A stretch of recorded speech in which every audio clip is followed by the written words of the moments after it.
Yeah, good afternoon, participants, and welcome to the sixth day of 6-day online FDP on cyber forensics trends, challenges, and research issues.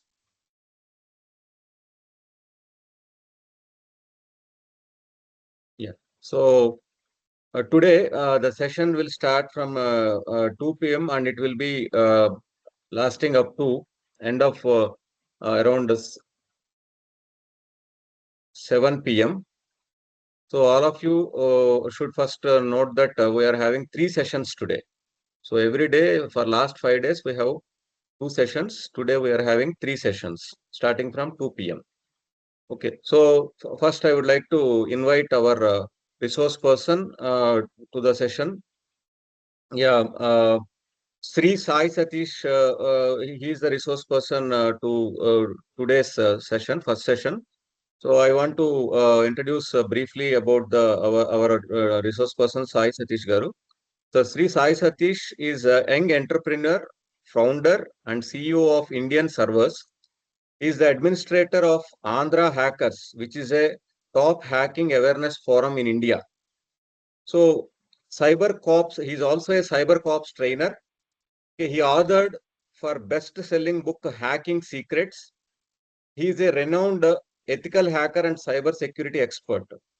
Moreover, we are already aware TEDx. TEDx, it's a platform which will be generally calling for the popular people for the talks.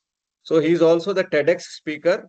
So he have mentored thousands of students from thousands of colleges, and not only students, he have mentored various professionals from the industry. So because of his lectures, lot of professionals from the industry and academia are benefited. So he also delivered the lectures in popular organizations like IITs, central universities, IIMs, and 350 plus engineering colleges all over India so far. More than 3,000 talks on various trending technologies are delivered, and he is a special invitee for Jharkhand Entrepreneur Summit. He is a global entrepreneurship, which is a global entrepreneur summit. Along with the corporates, he trained many central and state organization employees.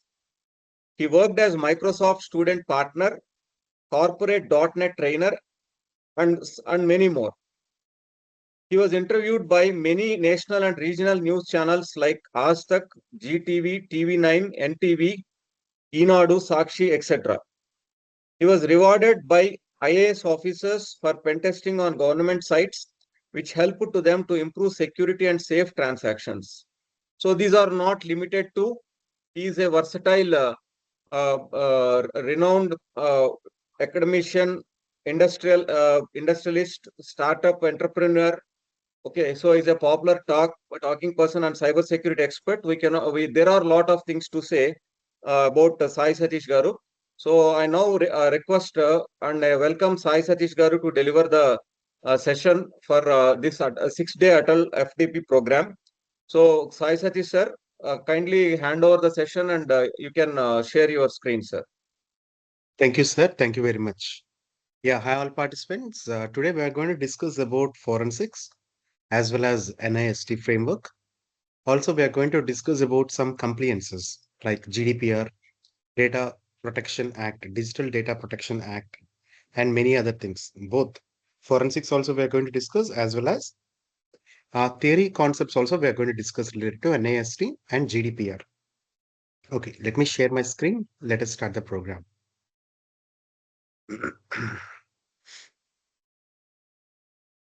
Hope my screen is visible. Please acknowledge. Yes, sir. Your screen is visible, sir. Okay, sir. Thank you. First point, what we are going to discuss is some sort of NIST framework. It's a small theory concept and one of the important concepts. How to protect your cyber assets. For example, you are leading an organization. Okay. So some person will come and say, you have to implement this. Another person will come say, you have to implement this. So what is there any standard? But NIST is not a standard. NIST cybersecurity framework is not a standard, but it's a framework. Okay, there's a difference between standard and framework. Today, first, initially, we'll start with NIST framework, then we'll pause it. We'll go back to cyber forensics. Again, we'll continue NIST framework. In the second session, we are going to discuss about compliances, also cyber security, this forensics concepts. Okay. From yesterday onwards, I'm suffering with headache and fever. If there is an issue, please let me know with my voice. Yeah. First, which one shall we start with? Practical forensics or you want theory NIST framework? Which one do you want me to start with? Please do respond to the chat box. Which one shall we start with? NIST framework theory concept or you want me to start with digital forensics?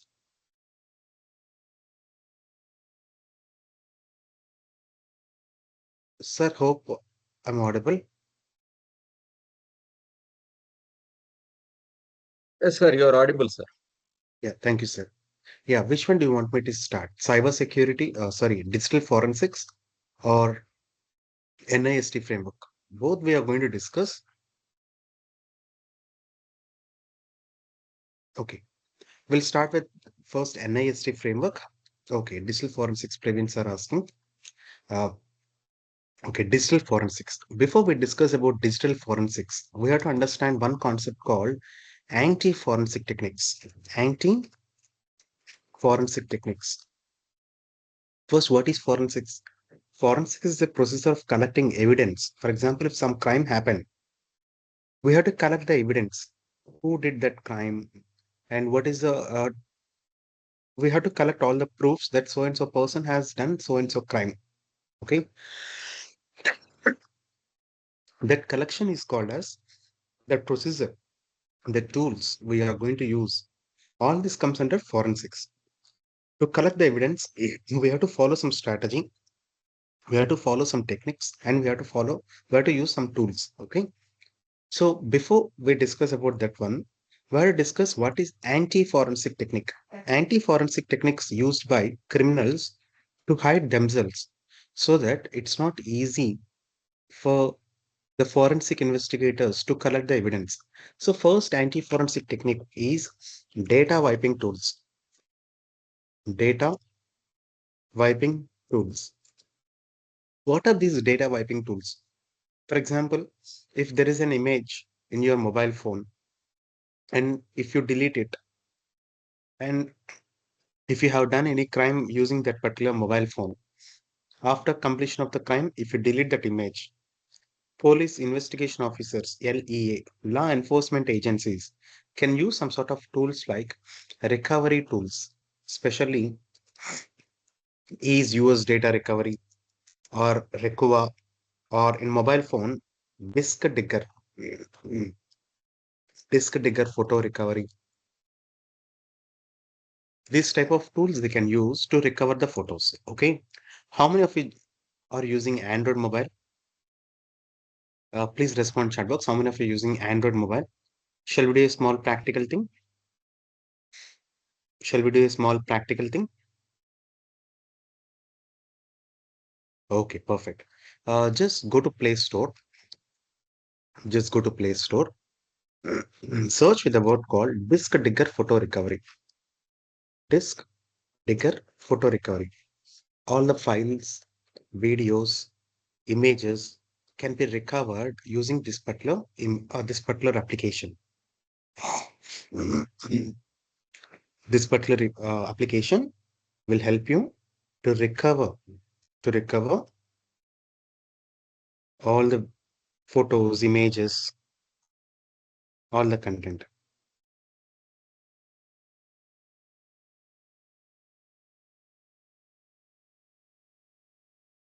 Okay, just download this tool in your mobile and start recovering the photos. What is the tool to recover deleted videos and photos in mobile phone? Disk Digger Photo Recovery. What about for laptops? I mean, Windows operating system. For Windows operating system, there is a tool called Recuva. Recuva. Or Ease US Data Recovery or Topsy. These type of tools you can use it. Okay. Next, the second anti-forensics. Yeah, how many of you started downloading this tool?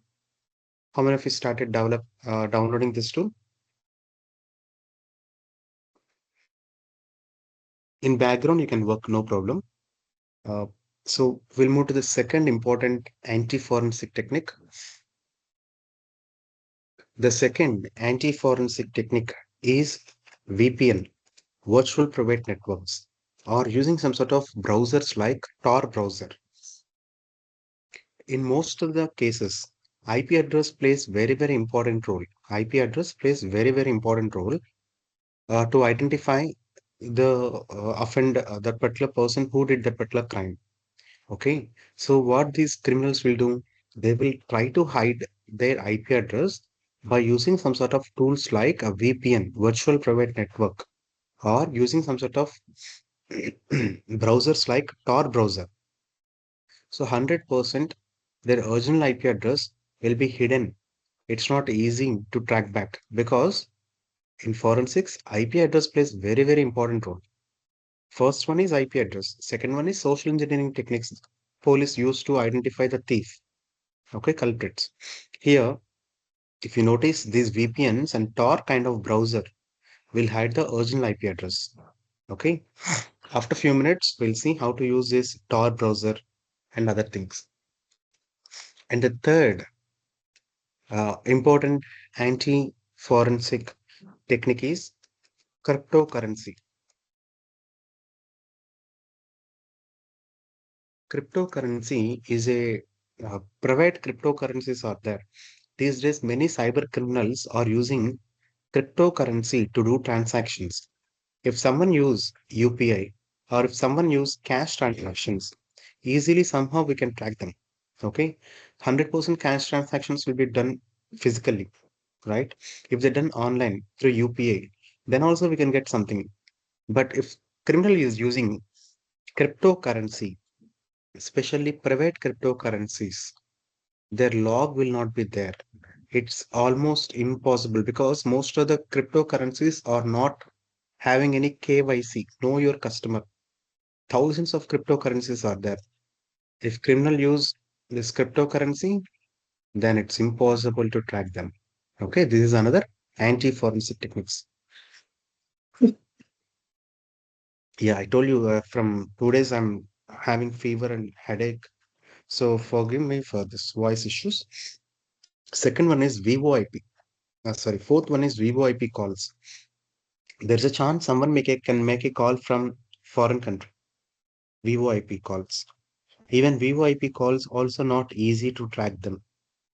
It's not easy to track them. Like this, many anti-forensic techniques are there. Criminals use these anti-forensic techniques. Another important one is encryption.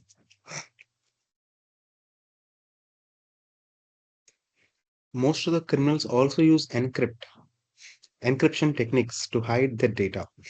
It's impossible if someone uses a strong encryption algorithms like AES, other than quantum computers. Our normal computers cannot decrypt it without private key. It takes billions of years to decrypt the data. Okay. Encryption is another anti-forensic techniques. Someone will store the data inside the pen drive. They will enable BitLocker. That's it. Without the BitLocker key, it's impossible to decrypt the data. For quantum computers, it takes around 10 minutes to decrypt the data to find the private key. But the issue with normal computers is normal computers take 1 billion years to decrypt the data. It's almost impossible. Got it? These are some anti-forensic techniques.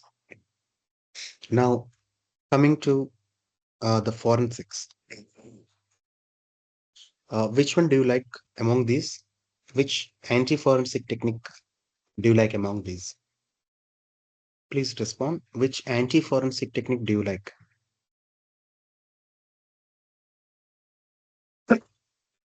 Among the list, which anti-forensic technique do you like? These are some of the anti-forensic techniques. Which one do you like most? Or you want to know about any of these anti-forensic techniques?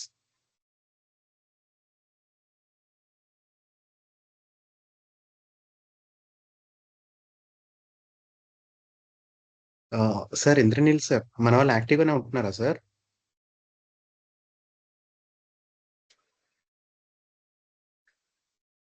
Sir అంటే కొంత screen lag ఉంది sir network వల్ల. Okay. That participants might ఈ B 6 days యాక్టివేనా? ఈ 6 active days వచ్చేసరికి జనరల్గా ఇప్పుడు టైడ్ వచ్చింది అయిపోయారా? సార్, స్క్రీన్ షేరింగ్ వచ్చింది. Yes yes. టైడ్ ఇంటరాక్టివ్ అయిపోయారా? గా కాదు, జనరల్ గా they keep on listening sir. Okay. కొంచెం యాక్టివ్గా ఉండమని చెప్పండి sir. Okay. Yeah. So these are some of the anti-forensic techniques. Now coming to the forensics. There are multiple things we have to learn to master these forensic techniques. The first one is Windows forensics we have to learn. Windows forensics. This one comes under OS forensics, operating system forensics. Linux forensics. Mac forensics. Mobile forensics. Again, mobile, Android, iPhone, Windows, BlackBerry, multiple operating systems you have to learn. Windows, BlackBerry, Symbian, other type of mobiles also you have to learn. After this, network forensics.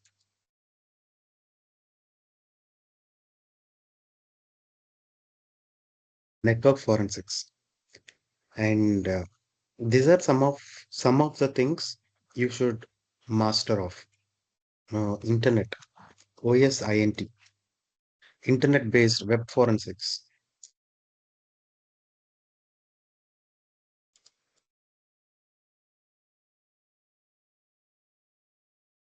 These are some of the things you must master, okay, when it comes to the forensics. So I can demonstrate most of the forensics now. Shall we start with Windows? Shall we start with Windows forensics?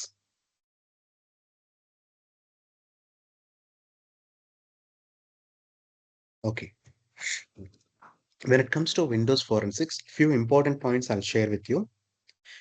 The first one is data recovery. I already told you about the data recovery, Windows forensics. Windows forensics.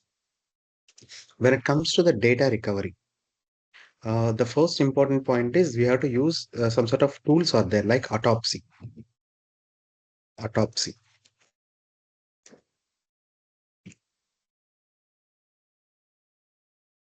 Yeah. This is one of the topmost open source tools. Okay. In Windows forensics, for data recovery, you can use a tool called autopsy. It is not autospy. It is autopsy. Please don't call it as autospy. It is autopsy. Autopsy. What are the list of tools available in Windows forensics? Not only for Windows, for most of the things, I'm listing some important tools. First tool is autopsy. Okay. Second tool is NCase. Second tool is NCase. Third tool is FTK, Forensic Toolkit. Forensic FTK, Forensic Toolkit. Next one, Pro Discover. Like this, many tools are there related to Windows forensics. Okay, we'll discuss some of these tools. In the forensics list, you can also discuss about live memory forensics. Live memory forensics. Okay, coming back to our concept, Windows forensics for data recovery. The first one is we have to use Recuva or autopsy. These type of tools we have to use. Okay. These tools will recover the completed data, completely deleted data. Also, we have to remember these uh, these tools uh, cannot work if someone uses a thing called file shredder or data wiping tools. Okay, if they use file shredder, yeah, let me show you file shredder. File shredder. If someone uses this particular tool to delete the data, it's impossible to recover the data. Okay, I told you this one in Windows for anti-forensic techniques. This is important. Okay, file shredder. What is the purpose of file shredder? File shredder completely deletes the data directly from the hard disk. You cannot recover the deleted data if it is deleted from this particular one, this particular tool. Okay. Next one is registry editor. Registry editor. This is one of the important places. Around 4 to 5 important places are there in Windows Forensics. Okay. This is another very important one where you can check the installed applications. Just go to run, type regedit, regedit. Here you can find some thousands of registry keys. Almost the almost all the settings of your Windows operating system. All the core important concepts will be there in this registrator, like what is the screen size, how many hardwares are installed, how many softwares are installed, uh, how many softs. Even if you uninstall a software, that particular record will be there in the registrator. Someone has downloaded a tool like Photoshop, they modified something, and they have re-uploaded that one in our website. After that, they have uninstalled that Photoshop. Now, if you go and check in registrator, there will be a log that so and so software has been installed. So registrator plays important role. Someone used some sort of jammer. Okay, it is connected to the system. And for example, if someone is trying to send a fraud signals to aeroplane flight, he operated that particular hardware using Windows operating system. We caught that particular person. Now, if we analyze his system, we can notice whether that particular hardware is connected to that particular system or not using this particular register editor. Also, some startup files you can examine. If you want to see the startup files, just go to run, type regedit, regedit, regedit. Okay. Now, H key current user, software, in software, Microsoft, in Microsoft Windows, in Windows, current version, in current version, run, run. Here, the list of startup objects will be listed. Here, the list of startup objects will be listed. If you don't want these to load, you can delete it. But these things will give you some hint. What are the startup objects of your computer? All that information will be listed here. So registrator plays very important role in analyzing Windows operating system. I'm just deleting some of the unnecessary keys. Okay. Okay. So registrator plays important role in Windows operating system forensics. The third one is events. Events. This is another very important activity you have to check. Events. Where these events will be there, just go to control panel,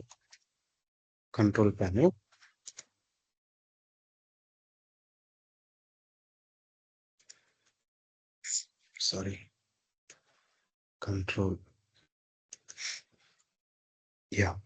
In control panel, you can see in Windows tools, you can see one option called events. Yeah, see here, event viewer. In event viewer, all the records, all the records like Windows logs, security logs, everything will be recorded. If someone is trying to do brute force attack on your Oracle, if someone is trying to do brute force attack on your MySQL or Windows login, all that information will be recorded here. There are some sort of tools available. There are there are some sort of tools available like Conboot. That particular tool, what it will do is it will bypass your operating system password. Whatever the password you set to your operating system, that if you insert that pen drive to your system, your password will be bypassed. But if you want to check if someone does such type of thing or not, this Windows event manager will help you in that.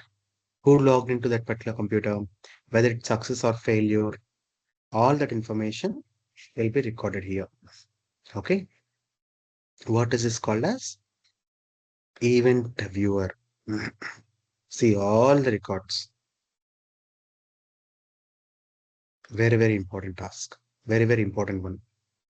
Okay. What kind of application is using when they have logged in? All that all information also will be shown here. Yes. Next one is prefetch.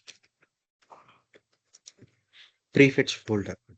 Even if a person uninstalls a required software, that particular information will be there in prefetch folder. When that particular person has executed which application, just type prefetch.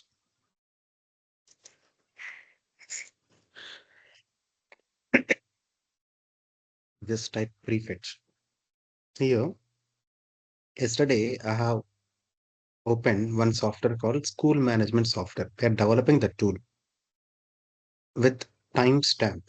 It is displayed. See, someone has executed a file and he did crime.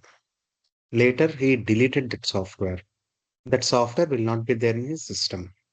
But if you open prefetch folder, we'll get the name of the software, at what time they have opened it, and some analysis you can do in this particular folder called prefetch. This is another very, very important uh, place where you can see these things like the list of softwares, other things. Another one is uh, this particular thing called volatility foundation. We have to analyze the live memory also.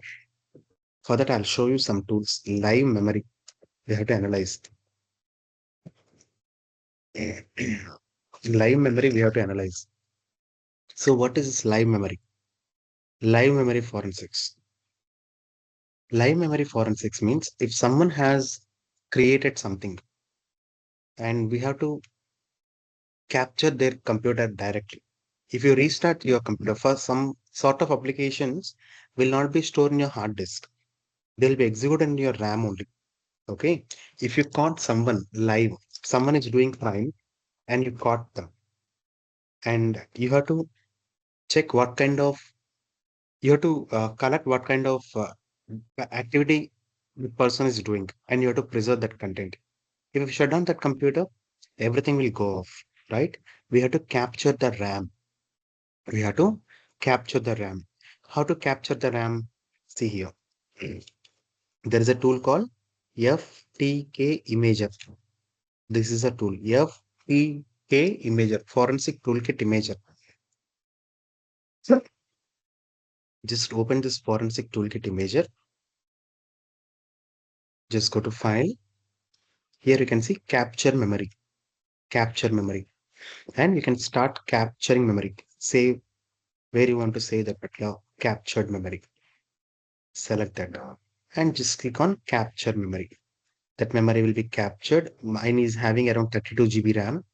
So all the RAM content will be dumped on this particular location. Okay, I'm canceling this because I don't want to capture the data. So live memory forensics. The first concept is we have to capture the RAM. How to capture the RAM? We have to use a tool called FTK Imager. FTK Imager for capturing the memory. After this, we have to use a tool called Volatility Foundation.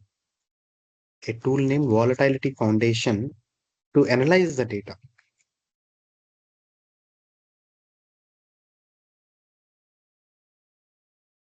To analyze the RAM content, we have to use this particular tool called Volatility Foundation. We have a special session on Volatility Foundation because this itself will be taking around 40 minutes to discuss how to analyze the RAM, what kind of things are there. Okay. Next tool is studying about the firewall logs. Firewall logs. Also, we have to study the established connections. Someone is doing denial of service attack on a specific computer. Okay, we caught that particular person. Now we have to analyze the network logs, firewall logs, and the established connections between that system and the actual server. To do that, we can use some sort of tools like netstat.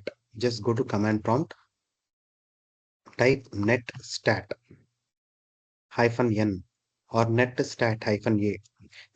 It will show you all the established connections between your computer and the remote computer. If some hacker hacking your computer, so if you type netstat -a, then that hacker's system IP address will be visible. So this will become another evidence for us. Also, if we caught the hacker system live and if we capture his RAM live, then also we can analyze to which system he has connected.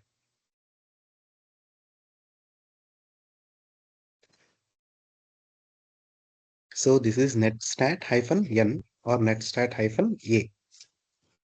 This is another important point in Windows forensics. Next one is browser. You have to analyze browser. In browser, you have to analyze the cache, flags, history, bookmarks. Like this, many points are there. You have to analyze all these things. Many artifacts will be there. You have to analyze all those things in browser. So these are some of the points in Windows forensics. Okay. So next, I'll give you some techniques for mobile forensics. Then we'll discuss web forensics. Then we'll discuss network forensics. Then we'll move to NIST and GDPR and other concepts. I'm expecting some active participation from all the participants. So let me know what you want to learn. Hope I'm connected. Please do respond. What you want to learn today? I'm into cybersecurity, AI, these forensic concepts. What are your questions first? What you would like to learn?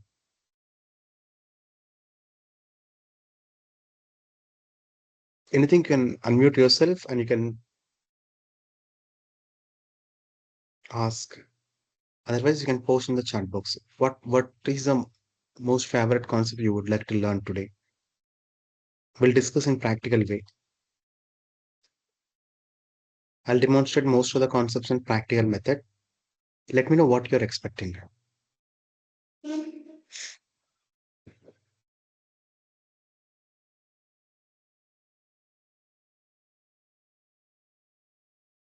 Hello. Okay, network forensics. Yeah, in Anil Kumar sir, in forensics concepts, any special one? What is the sub-concept you would like to explore?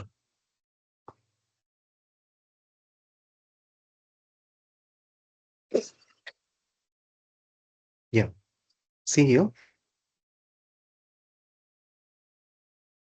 for live memory forensics, we discussed two. One is FTK measure. The purpose of FTK measure is to capture the data. Okay. Second one is to analyze the data, we have to use a tool called volatility foundation. Okay, that tool we have to use. Another one, another one is logs as log study. For that also you can use event manager, event management browser. Okay, coming back to OS forensics. These are some of the concepts in Windows forensics. Okay. Next one, web forensics, we are going to discuss. What is web forensics? For example, someone has created a website, okay, and they have collected some money. After some time, they have deleted that particular website and they went off. Now you have to investigate. You are feel yourself as an investigation officer. Now what you have to do is you have to identify that criminal. So what are the options we have and how to identify that criminal? What will you do? See, I'm telling you one case. Someone has created a fake company website. They have collected money, okay, with the name of jobs. They collected 30,000, 50,000 per candidate. That website looks like a real website. After a couple of months, that website no longer available. That website no longer available. So tell me what are the options we have to track that particular one? How to track it? Yes. Sorry. Yeah. What are the options we have? How to track that particular person? Any idea? There comes the web forensics. Okay. In web forensics, there's a concept called OSINT framework. OSINT framework, open source intelligence. Just go to the website called OSINT framework. One second. OSINT framework.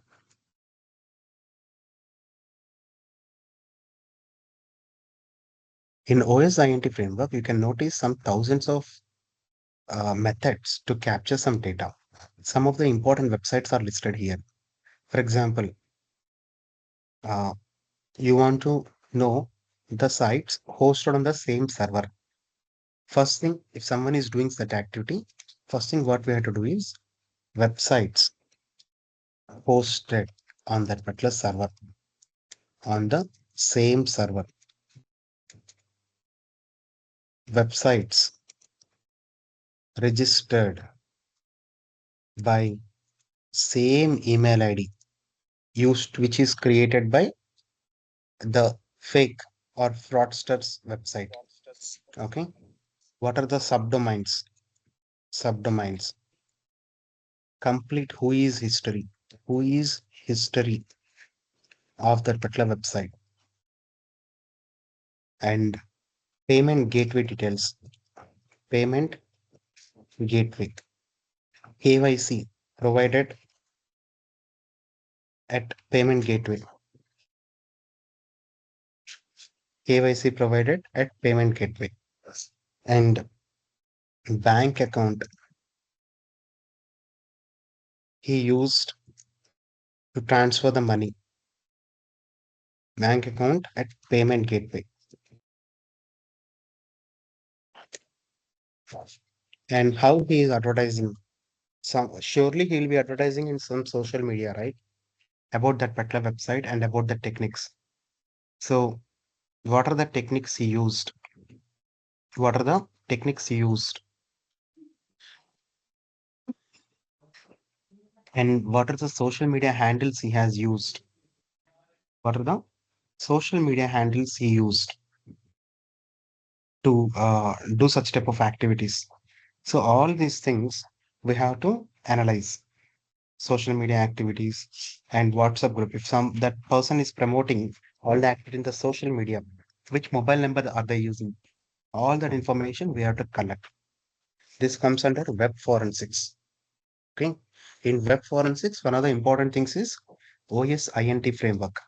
See here. Here you can notice in website name, domaintools.com will be there. Who is records, especially domaintools.com. See, domain tools. If you go to this particular website and if you pay, it is not for free of cost. If you pay for the user for this particular one, it will show you who has created that particular website. For example, our company website, indianservers.com. We are managing this from 2008 onwards. 2008. So we can see when that particular website got created, what is the IP address, if they are using any mail servers like Google Workspace or Microsoft, all that information you can notice. See, I'm hosting in DigitalOcean. It is directly showing my details. I bought the domain from GoDaddy. If they pay to GoDaddy, they will give the real information about that particular one. Date created, expiry date. Our website will be expired on 2027, and we have to renewal that particular website. And we are running this particular website from 2008 June onwards. That information also you can see. How many times name servers got updated? All that information will be available.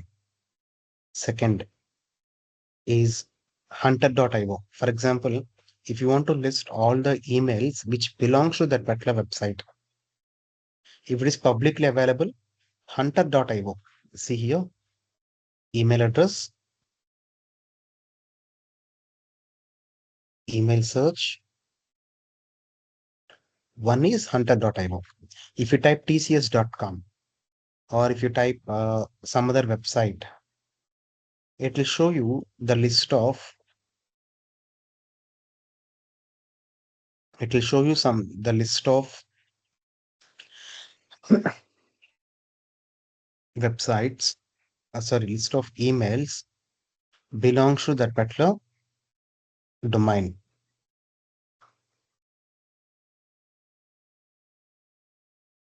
Yeah, let us search. For example, Sentence College. Yes, this is the website name. Now I want to list few important emails which belongs to this particular website. Come here and just type the website name here. It will show you some websites which are hosted, which belongs to that particular one. Yes, you can notice some emails are there. ECHOD@session. CSC.Dr. this. So like this, we can find some sort of information. Okay. Generic people. Generic means EC, triple E, or contact. That information also will be visible. Sorry. Yeah. So OSINT specially designed for web forensics. I strongly recommend you to explore all these concepts. For example, there is a website. That website is no longer available now. So how to find how that particular website was once upon a time? There is a website called Microsoft.com. I want to see how Microsoft.com was 10 years back, how it how it was 20 years back. If you want to see that information, again in OSINT frameworks, you can see archive. Can you see anywhere archive? Anywhere archive is there in the left side? How many of you found that option archives? Do respond in chat box. How many of you found that information archive? Are you able to see?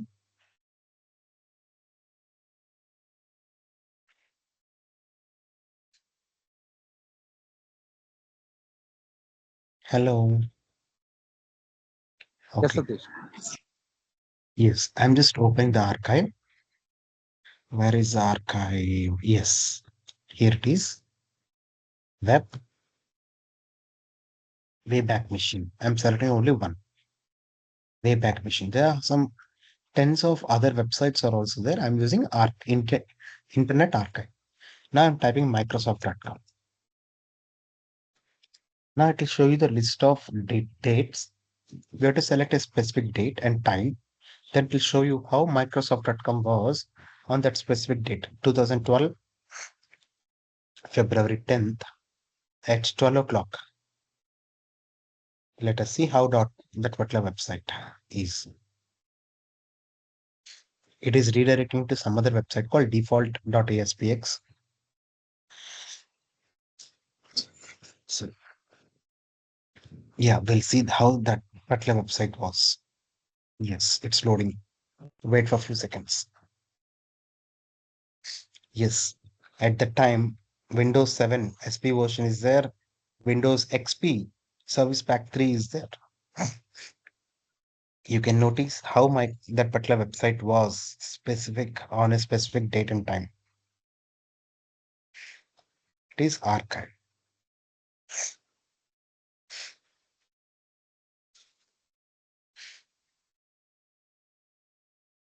So just one more website. Let us check that website.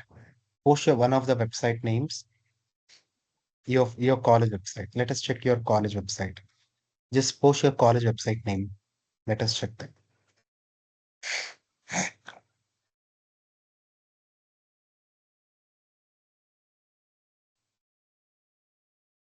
Yes. Okay. Let us check your college website directly.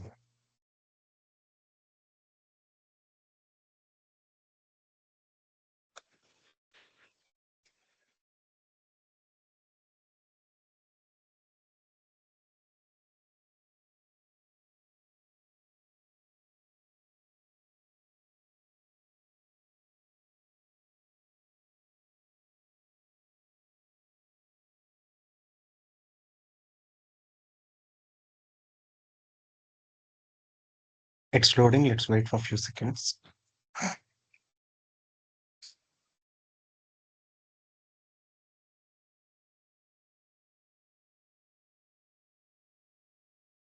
Yes, this is how your college website, almost for 959 captures are there.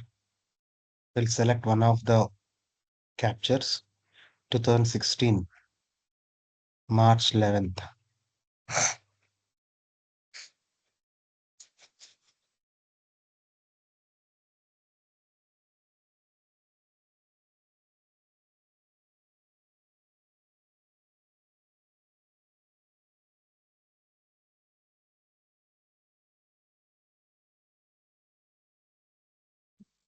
Yes, your college website was like that on that day.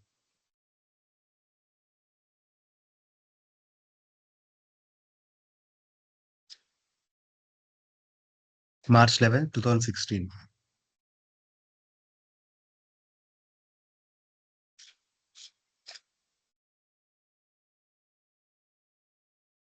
I think every year you're getting gold medals, right? In 2016 also there was a gold medal. Do you remember her? Yes, sir. She is my own student. She is from Electronics and Instrumentation Engineering Department. Okay, She is the first gold nice, sir. medalist from our college. Oh, nice, sir. It is from 2016. Yes, exactly. Yeah, like this, we can identify the websites and the information from OSINT framework, Open Source Intelligence, another important websites. This comes under web forensics.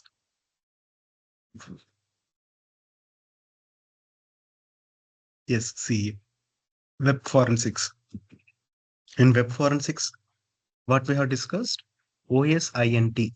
In OSINT, what we have to do? In OSINT, we have to check the who is information, the websites hosted on the same server, subdomains, and contacts, payment gateway. One second. Yeah, payment gateway, KYC, bank accounts, and other things. Okay. In the same web forensics, we should also discuss about social media forensics. What is this social media forensics? Many students these days are creating confession pages, okay, on colleges or on faculty, and they post nonsense. Recently, one of the engineering colleges at Nellore, on that college also, some students has created a fake one and they have started abusing the faculty. So they requested me to identify that particular person. It's not easy to identify. Every website, for example, if someone is doing that particular thing from Facebook or Instagram, just go to facebook.com. Not you, only for police department, facebook.com/records. Facebook.com/records. Only law enforcement agency. It's not for public. You have to file a case. Okay. Then police, what police will do? They will go to the website called facebook.com/records. Most of the companies will have a thing called uh, there one contact person will be there. Okay. That particular person is a point of contact for providing such stuff, some sort of logs and other things. So here, police will upload the fake URL and screenshots, FIR details, and all the things to Facebook. Then Facebook will provide the IP address who created that particular fake profile, when he created that particular fake profile, with who, what are the other logins that particular person is using to log into this account. For example, someone is using a fake email ID and fake accounts. He might be having a original profile also, right? So Facebook Meta company will give all the handles to law enforcement agency where they will search with this through proper FIR only. Only through proper FIR. If you don't file case, Facebook will not give you any information. Okay. So you have to go through law enforcement agency. They will get from this particular website called facebook.com/records. Sometimes even police department also don't respond. At the time, how to do? At the time, there is no direct method to do it. Okay. What we have to do is we have to identify the IP address. IP address plays very, very important role. In the first attempt, I told you, if someone hides the IP address, it's impossible. Okay. If someone hides the IP address through VPN or Tor, it's not hiding the IP address, it's a masking the IP address. It's impossible to track back. Still, some chances are there. The first chance is IP grabifiers.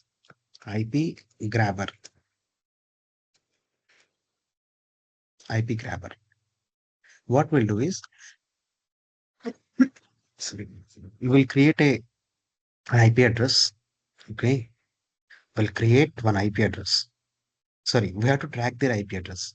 We'll we'll send a fake. We'll create a URL which will redirect to fake. See here. I'm using your college website name. Someone is sending some threatened mails. Okay. At the time, we have to target their IP address. I'm just creating some dummy account. Dummy one. See here. Changing the domain name. If you can capture his real IP address, that's it we can do. That's it we can do.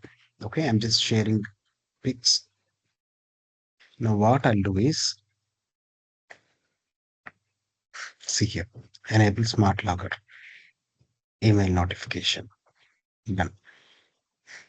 Yes, I just created IP grabber URL. I have to perform some social engineering techniques like someone is blackmailing through email. So what we'll do? We'll have a conversation with that particular person. While the conversation happening, I'll mention that don't worry, these are the data available. If you want to know something, just check this link. we'll share that link to the target person. If they click on that particular link, then we'll get their IP address with timestamping. I'm sharing the link to you. You just open this link. I just posted in the chat box. Okay, this is a complete link. You have to uh, click completely. Complete link you have to open, not just screen share clicks. Complete link you have to open. Just open, we can see your IP addresses. I have shared something in the chat box. Check once, open the complete link.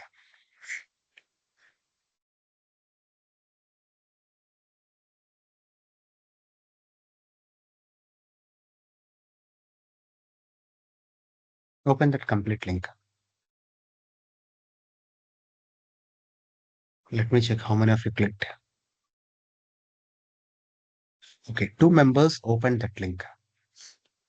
Now we can see 2 IP addresses. One person is using Windows operating system 11. They are using Tata. Still Tata is available. And their computer details are this. Their screen resolution is this. One of the old computers. And this is their IP address. Just the person who clicked on this, just go to website whatismyip.com. Whatismyip.com. Then it will show your IP address. Just check whether it is matching or not. Someone has clicked in this particular link. Just go to this website whatismyip.com. Second person is also using Windows operating system. They are connecting from Reliance Jio. And this is a screen size.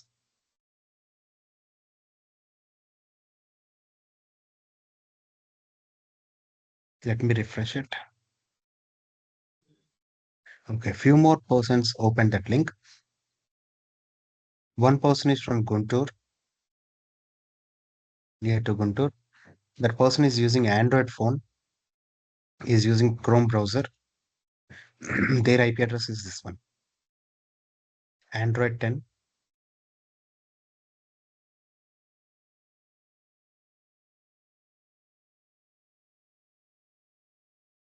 Yes. Another one is again from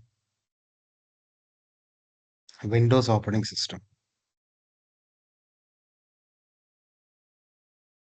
This is a screen resolution of that particular person who clicked on it. This is the latest one. That person is using Microsoft Edge browser. Like this, we'll get the IP address. See here, this IP address plays important role. IP address plus timestamp. Sorry. After finding this particular information, what we'll do?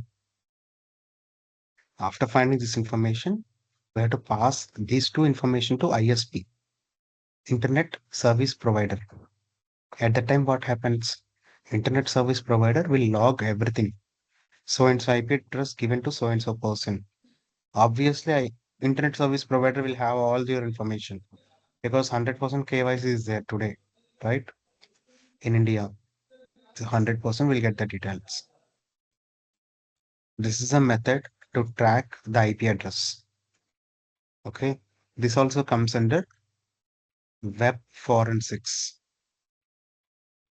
Web forensics. Next one is Windows forensics. Network forensics.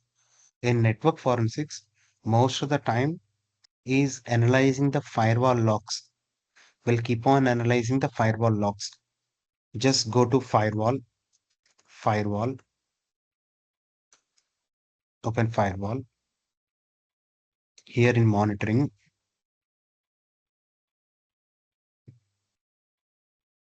you can see where the logs got stored. Where the logs got stored. If you open this, if I have not enabled logs, if enabled, all the information will be stored here. Network forensics again is some bigger concept, but most importantly, we have to study the logs of the networks. Logs of the networks we have to study. Okay. And in mobile forensics is not easy task. mobile forensics one of the toughest things because these days most of the phones are encrypting the data. It's not easy task, mobile forensics.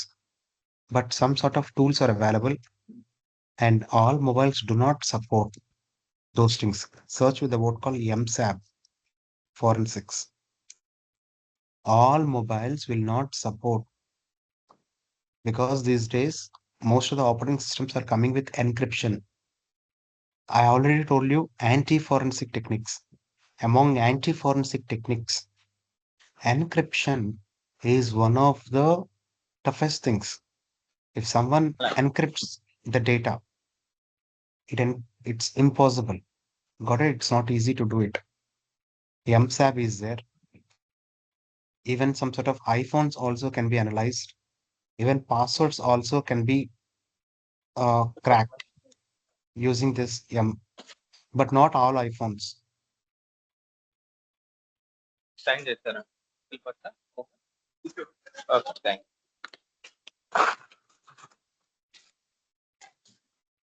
Yeah, you can notice this.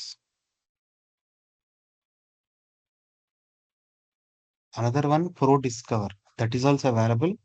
That also don't support all kinds of mobiles. Before you purchase, procure these tools. Just check. This costs some lakhs of rupees. It's not free of cost. These tools are not free of cost and they don't sell for everyone. They sell only for LEA, law enforcement agencies. Law enforcement agency.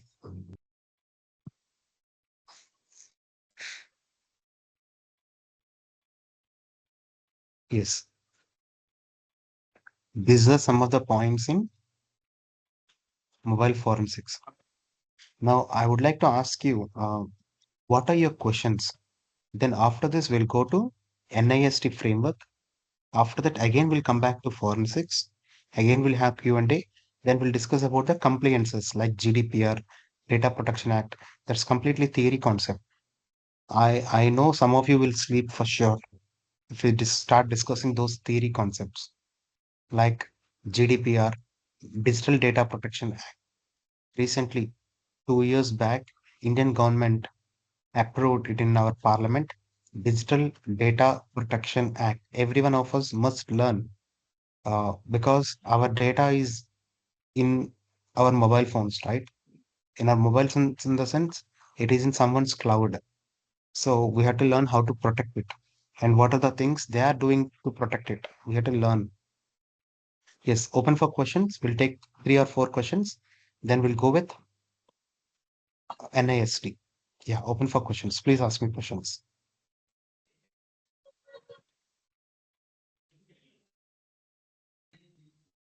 You can unmute yourself. You can ask me.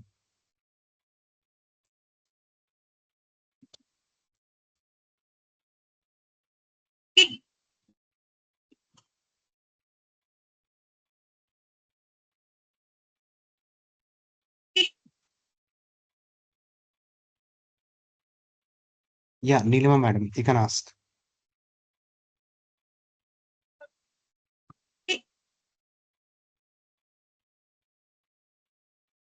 Venkat sir, you are unmuted.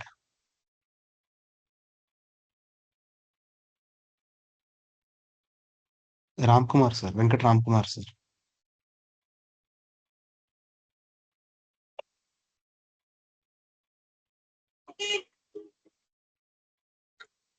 Venkat Ramkumar sir, you are unmuted.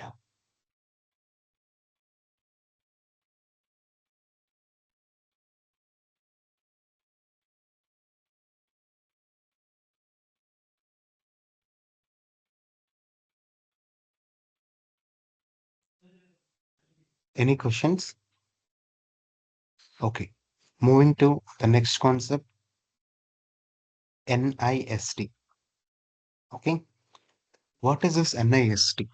This is standards from USA. How to know whether the IP address is trusted IP or not. We cannot, MV Kamal, sir, we cannot get whether it's a trusted IP or not. Sir, We have to again reverse Sir. search.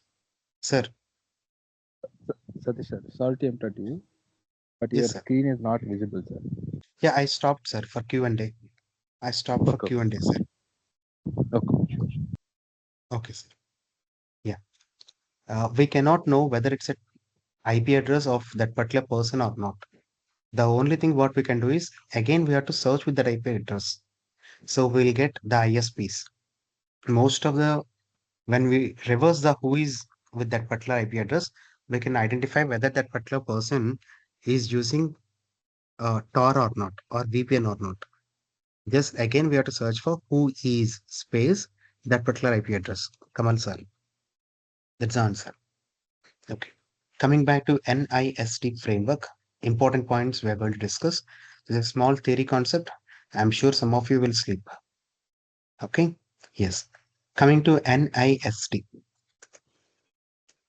NIST cybersecurity framework we are going to use.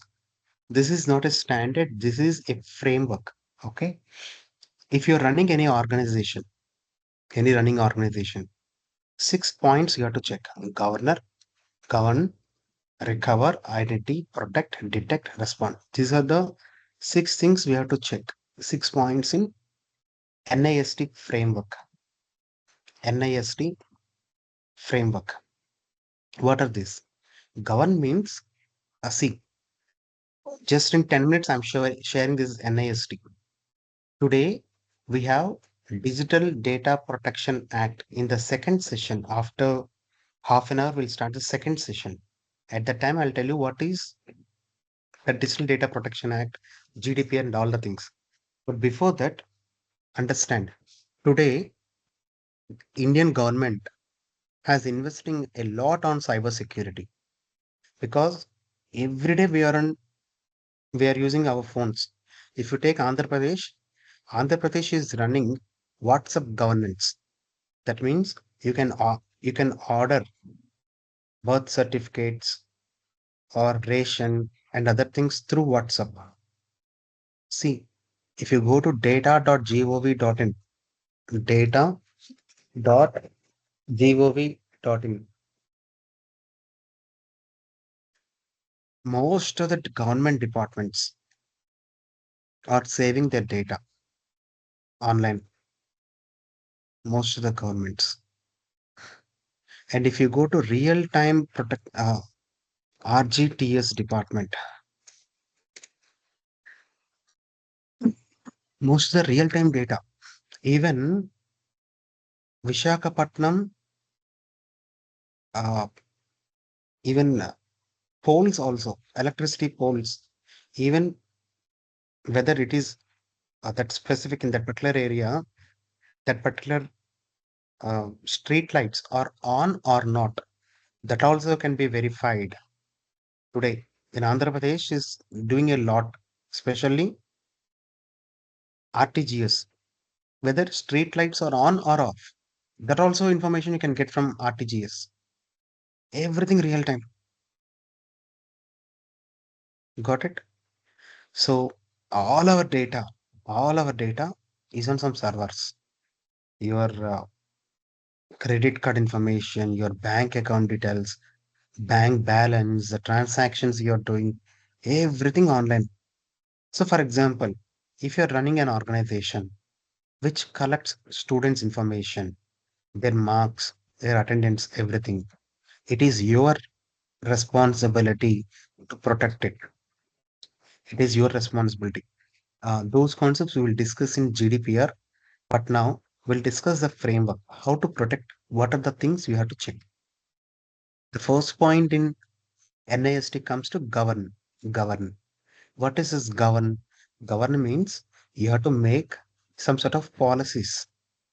You have to make sure, you have to make sure that no one, no one is able to hack your data, or you have to provide the utmost security.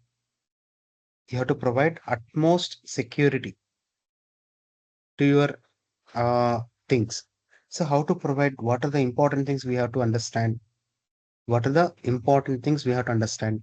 It comes and we'll discuss the first one, govern. Okay. After that, we'll discuss all these points one by one. Some policies are there, some sort of profiles are there. You have to manage profiles. I'll tell you what are the profiles. The first one is govern. In govern, first we have to make it as a it is a theory concept. Govern means theory concept. We have to make a policy. No one should able to insert pen drive. If someone insert the pen drive, only these systems should be there. And who should connect to your computer? And what are the roles of that particular person, responsibilities, who can connect to that particular system? All this comes under govern. Let me make one more time. It is like policy making, govern. Who should connect to the pen drive? And what are the systems they should able to access? What are the files they can execute? The policy. Okay. Second one is roles and responsibilities. Yeah, someone got unmuted. Yeah, roles and responsibilities of the user. Those things will be mentioned in the govern. Okay. Second one is identity. This is another point. Like this, around 7 points are there in total. Sorry, 6 points are there in total. Identity. What is this identity? In identity, we have to identify individuals and we have to identify the assets. For example, if you're having multiple servers, where we are storing the crucial data, in which server we are storing the crucial data, we have to identify that. Asset management, it is called as asset management. After that, who are the crucial permissions, persons who can connect to it? Okay, who can connect it to it? In same identity, one more thing is there called risk assessment. Assessment means, for example, if some server got hacked, if that server got hacked in the identity, if that server, risk assessment we have to do. If that server got hacked, what happens then? So we have to identify the crucial resources of the organization, people and servers data that comes under identity. What is first one? Govern. In governance, what we'll do? We'll create policies. What to do, what not to do, roles, responsibilities, authorities, these things we do in govern. In identity, what we'll do? We'll identify the crucial resources of that particular organization and crucial important people of that particular organization. After that, protect. How to protect? We use thing called who should be able to connect to that particular resource. Like access control will provide. Here we identified management resource. We identified marketing resource. We identified, uh, you say, management, marketing, developer resource. Okay. Identify. First thing is identifying. After that, we have to protect. Like in protect, what we'll do is who should able to access management resource? Who should able to access client resource? Who should able to access marketing data? We will protect it. How to protect? We have to create a thing called access control. Today, if you go to OWASP, number one vulnerability is broken access control today. The topmost vulnerabilities is broken access control. See here. Wait, it will be loaded.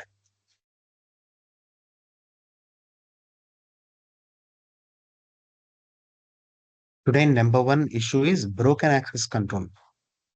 Okay, some issue loading this image. I will show you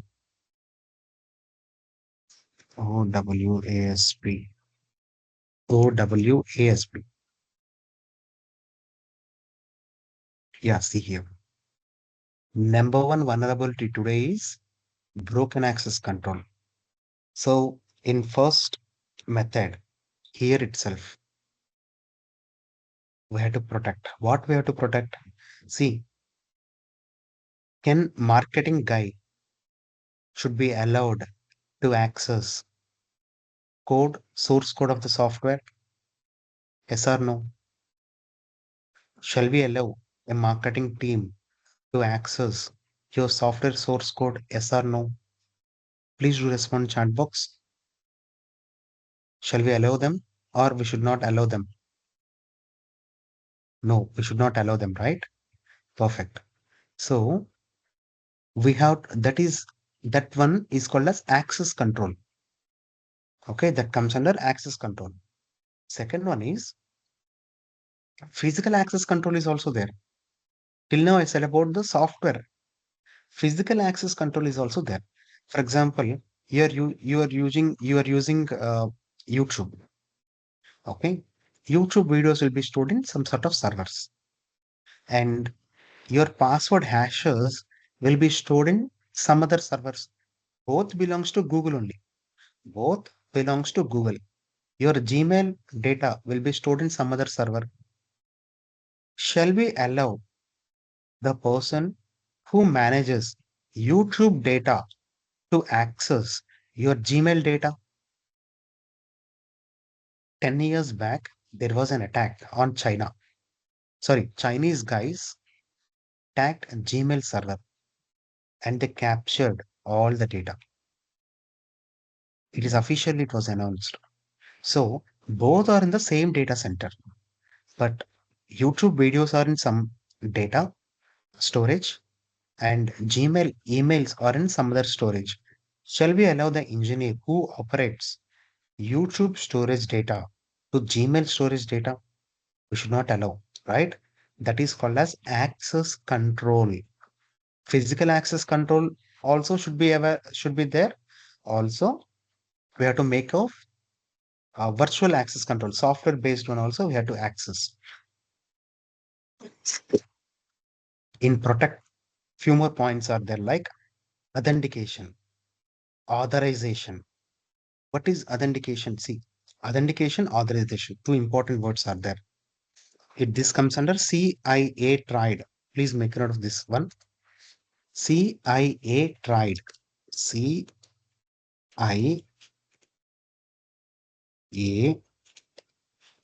tried. CIA tried. This one plays important role in protection. What is C? Confidentiality. I for integrity. A for availability. Here, if you take uh, confidentiality, we'll discuss this confidentiality, integrity, availability after some time.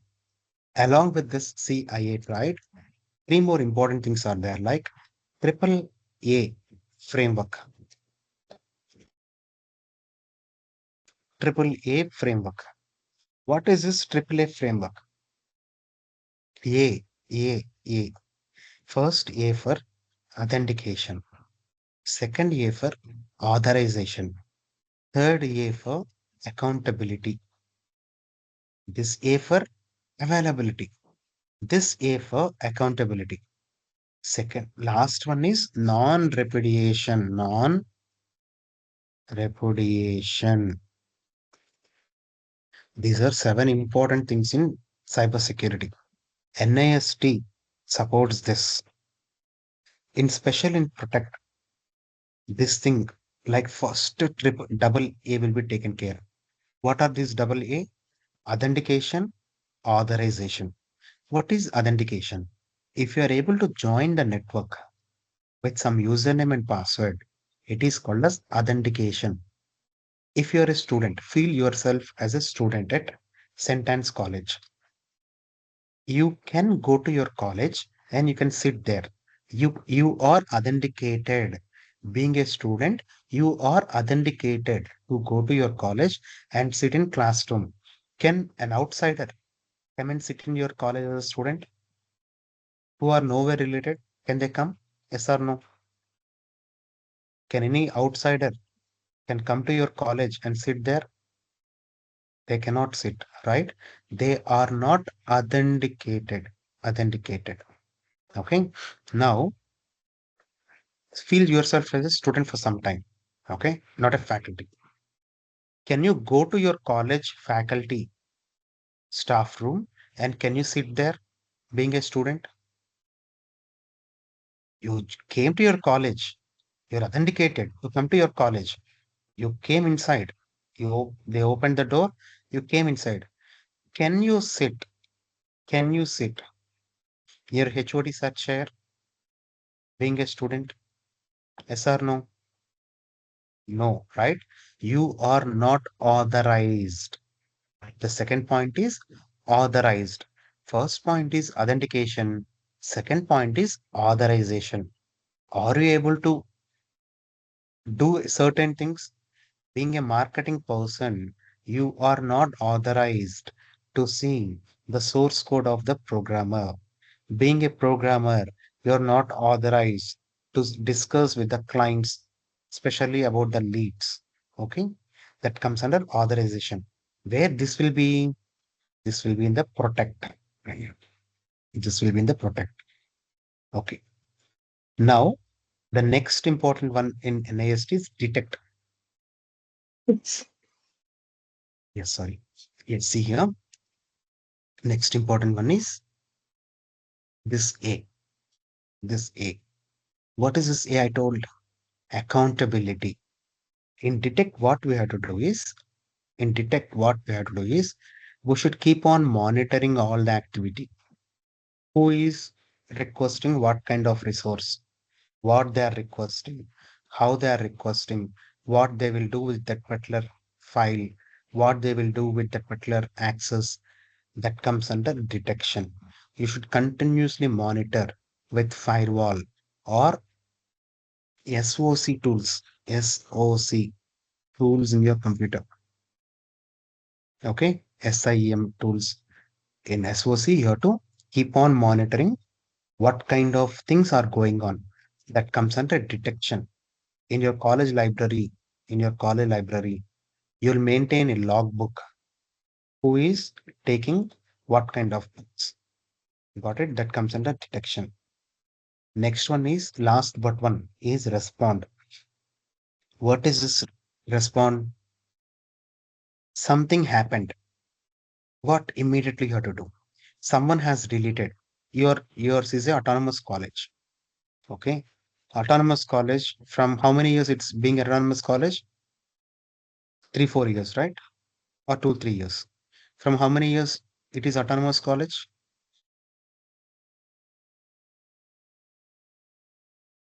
Sentence how many years? From how many years it is autonomous? From very long back?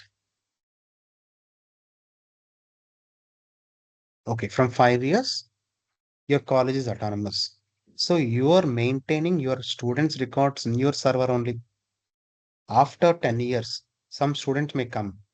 He will ask, I want my OD or I want my marks list duplicate copy. Someone has all your data will be in soft copy only. You cannot maintain 15 years back data physically, right? You don't maintain 15 years back data physically. Uh, these days we are seeing plenty of floods. If some because of some flood, data may be erased, a physical book may be erased. Obviously, you will maintain couple of copies of your data in some server. What happens if that got crashed? You are maintaining 4, 5 copies. All those 4, 5 copies got crashed. What will you do? You have to analyze like this. This is called as incident analysis. Okay, what happens if all the data has got corrupted? What happens if someone modifies the original data? Recently, in 2019, some students from Vardhaman Engineering College, what they did was all of them are arrested. Okay. Some students from this college, they modified their attendance, sorry, not attendance, marks. In 2019, it happened. All those students got arrested again. They modified the data. So you have to identify what are the risks, what are the possibilities of risks. Comes under incident management, analysis, incident management. Now, last one, recovery. If someone does that, how to come back? Someone hit you directly. So how to respond to it? Sorry, how to recover? Recovery is the one. How to get back from that situation. Someone has deleted all your data. So how to recover it? What is a plan you have? Okay. Here, respond will analyze what are the possible things someone can do. And if someone does that activity, how to recover it. So multiple backups and hash values checking whether it's modified or not. So this is an overview of NIST. Okay. Open for questions. We'll move to the second session after 5 minutes. Second topic after 5 minutes. Open for questions now. Next topic we'll discuss Digital Data Protection Act, GDPR, because most of your colleges are storing students' data. It is your responsibility to protect the data. Otherwise, you'll be fined up to 250 crores of rupees. In your college, some students are starting startups. They are also storing customers' data. If they don't store it properly, government will fine them up to 250 crores. That concept we are going to discuss in the second session. Now it's the end of the first session. Open for questions. Open for questions. Feel free to ask at least 4 to 5 questions. Then we'll move to the next topic. Yes, please.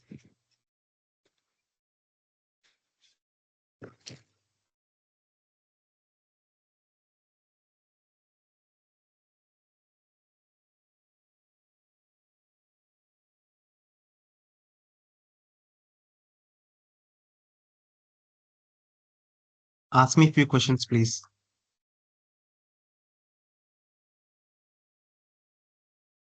Mic is enabled for all the participants.